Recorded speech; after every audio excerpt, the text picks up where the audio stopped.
Hey everybody, this is Stuart with Wine on the Dime. Today I have a pretty interesting varietal because it's actually grown here in the Texas Hillcountry, and it's probably one of 10 places in the entire United States where it's grown and produced. So it's going to be an interesting one today. Today I have the Adega Vinho 2021 Branca Estate. It is 12.6% alcohol by volume, and the thing that makes this interesting is this is 100% Arinto. Arinto is a grape that's pretty popular in Portugal because it's really high in acid and it's just a really refreshing kind of a light white to drink, and there aren't a lot of people who grow it, let alone actually make wine out of it here in the United States. So the fact that I was able to find someone locally that has done this and and get my hands on something, that's pretty good. I can only think of one other person in the state of Texas that's doing this, which is Doug Lewis over at Lewis Wines, which ironically enough is not too far away from Adega Vinho. So with that being said, I'm really excited to see if this actually captures the quality that you get with a Portuguese Arinto. All right, so from color standpoint, pale lemon, no artifacts, no cloudiness. All right, on the nose. So, man, that's awesome. So, so there's grapefruit. There's a little bit of like a kind of a beeswax going on. A little bit of lemon, like a slight touch of like dried chamomile tea. On this, I'm actually getting a slight touch of green apple.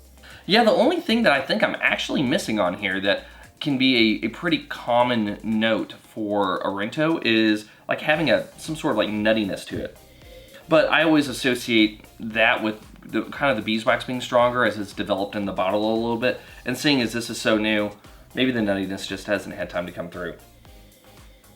If it even will. I mean, you don't know until you get a bottle and you hold on to it for a while. Anyway, how does it taste? Okay, so intensity is medium plus on the palate. I forgot to mention it's medium plus on the nose as well. Medium minus body, medium plus acid. The thing that I'm really liking about this is all of those elements.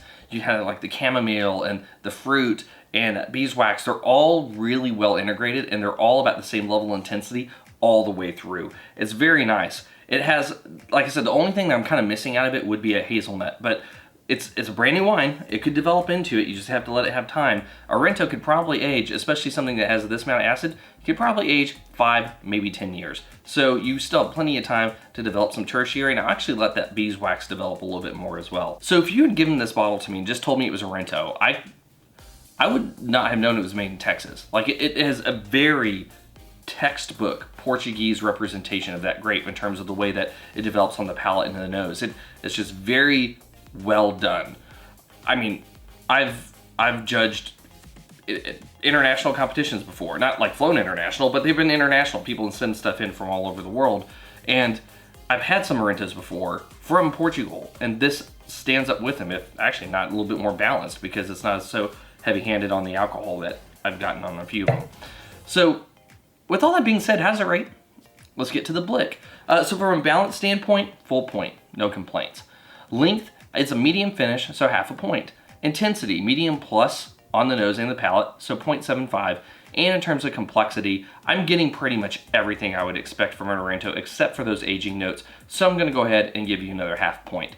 In the end, this is a very good wine. So here's the deal though.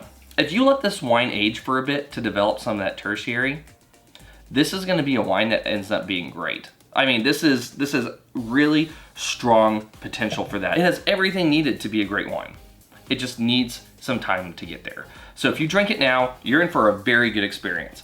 If you drink it 5 years from now, you're probably in for a great experience. Anyway, this has been Stuart with Wine on the Dime. If you liked today's review, please like, subscribe, and comment. Have you had the 2021 Branca Estate from Adega Vinho? Or have you had any of their other wines? Or another Arinto that you've been made in the United States? Like I said, there's like about 10 people who do it, so that kind of leaves 9 more left out there. So if you've had them, let me know in the comments below, and I'll see y'all again soon with another review from Wine on the Dime.